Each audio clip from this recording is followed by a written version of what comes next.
Hi all, great to be sharing my views and experiences with you all. I'm Ash Sharma, I'm Finance Director of Special Projects at Walgreens Boots Alliance. I've spent most of my 24 years in finance within FP&A, building frameworks, enhancing capabilities, and most importantly, developing people.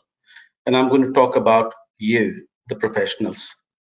So if you can move on to the next slide, you've already heard in the previous sessions the case for change, why and how. Now, the pace of change has been relentless, and no doubt all of this has had and will continue to have an impact on how finance organizations and FP&A in particular deal with it. Now, this shows what I would call the basic elements, what makes up an FP&A function as we know it. Tools and techniques, technology, data, I mean, you all know about this. And the last element, people, who bring it all together, who drive it all. Now, has that kept pace? Now, we as FP&A leaders are engaged in identifying and developing these key resources. But then what does this FP&A person really look like? What are the fundamental traits of this person? What are the more elusive traits? What sets a good FP&A professional apart from a glorified human calculator? You can move on to the next slide, please. Now, taking the analogy of human evolution to the finance profession, I think I can think of some professionals as primitive Homo accounticus, the kind who would be bean counters. The focus is on numbers. But the evolutionary path that's impacted by all the big changes is leading to evolution of new species. I call that Homo analyticus. Instead of bean counters, these are bean growers. Now, the table here illustrates this evolutionary word, the previous and the new. This change has always been on. And in fact, the events of the last year may well be that meteor strike that's accelerating the extinction of Homo accounticus. Moving on to the next slide, if we look at all of this in terms of a continuum, previously we had the accountants who were, I would say, lying on the left of this graphic. Then came management accountants who would be doing reporting and analysis. Then only in the past few years, we hear decision support, business partner, and that require that insight, influence, and impact, which is on the right of this graphic. So then what are the basics? I'll cover that in the next slide. Next slide, please.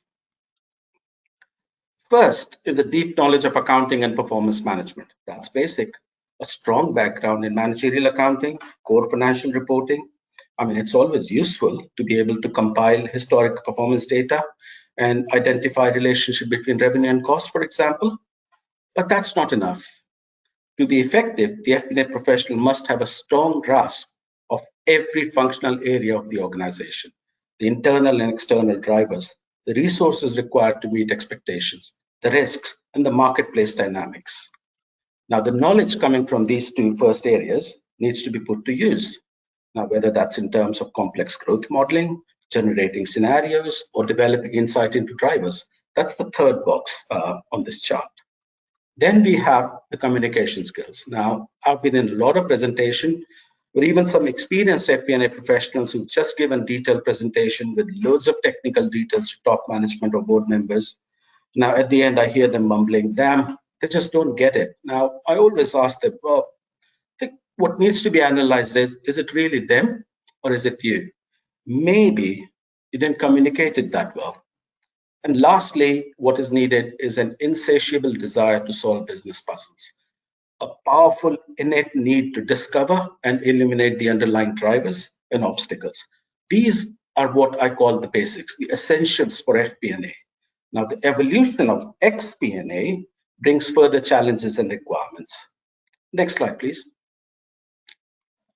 And that evolution brings me to the hard part, what everyone else calls soft skills. Now, repeated skill surveys continue to show that there is dearth of people with the right set of soft skills. And this is the skill set that will underpin the success in FP&A domain. I believe that some of these soft skills cannot be taught, but they can definitely be learned. Now, I've illustrated just a few of these skills in the hexagons that you see here, and we'll see a few important ones in the next slide, please. First of all, dealing with uncertainty or ambiguity. To use a very cliched statement, change is the only certainty in the world today. We hear that a lot. It may be cliched, but it's actually true. We all know that change is not easy. Change creates ambiguity and uncertainty. That leads to complexity, and that makes decision making difficult. I see a lot of new professional accountants who have a distinct bias towards structure, like things in order, things to be black and white. I used to be like that at the start of my career. But as you progress, you realize that you need to be comfortable with ambiguity and, in fact, learn to deal with it. A few months ago, I was discussing forecasting with some of the senior FP&A practitioners, and a theme I captured was need to do accurate forecast. Now, to my mind, accurate forecast is an oxymoron, and that is at the heart of this old traditional approach to FP&A. The assumption is that by applying a set of analytical tools, one can predict the future accurately and choose a clear strategic direction for it. This process often involves underestimating uncertainty. But when the future is truly uncertain, this approach could at best be marginally helpful and at worst, downright dangerous. Underestimating uncertainty can lead to decisions that neither defend the company against threats nor take advantage of the opportunities that high level of uncertainty provide. Another danger lies in another extreme. Now, if you can't find strategy that works under traditional analysis, one may abandon the analytical rigor and base the decisions on gut instincts. And that leads to the second part here, which is decision making, or more specifically, data driven decision making. Now, there's a huge amount of data available, a lot of investment going into gathering, storing, accessing, analyzing all that data. But does all this data make better decisions? All this investment in analytics can actually be useless, even harmful, unless employees can incorporate that data into complex decision making. Remember, big data needs to be complemented by big judgment. Now, the chart to the right shows the outcome of a study done to analyze the capability of employees with data-driven decision making. The three groups: the visceral decision makers who go exclusively with their gut or instinct. On the other end of the spectrum, there is unquestioning empiricists who trust analysis over judgment. And in the middle are informed skeptics, the employees best equipped to make good decisions, effectively balancing judgment and analysis. Now, being an informed skeptic is a no-brainer, right? But the study found that only 38% of employees and 50% of senior managers fall into this third group, which means that being informed skeptic is obvious, but it's definitely not prevalent. And that's a key attribute that needs to be developed and nurtured. And that brings me to the last, and I believe, a very important attribute for a successful FP&A professional today. That's into the next slide, please. That's influence without authority. Now, how can you influence those over whom you have no authority? Now, these days, with flatter and more matrixed organizations, outsourcing, virtual teams, one does need to get things done with peers inside and outside the organization. Now, in these circumstances, that command and control leadership, I am the leader, you the follower approach, that doesn't get one very far.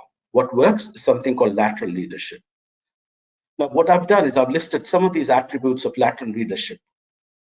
I won't go into detail with the limited time, but very briefly, networking, you all know, and in fact do. This is key to influence without authority. Constructive persuasion and negotiation, not in terms for a tool for manipulation, but a key skill that when employed with mutual benefit in mind, can vastly enhance influence. Consultation, seeking advice, it works because when someone provides input, they become more committed, involved, and intrinsically motivated.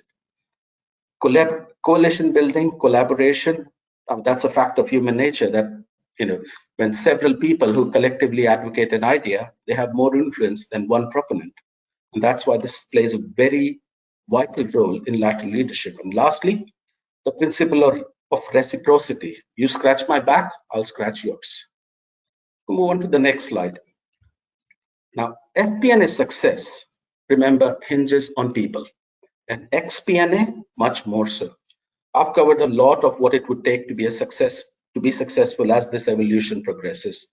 Most of the skills I've spoken about can be developed, and I think we as managers and leaders have the responsibility to do that.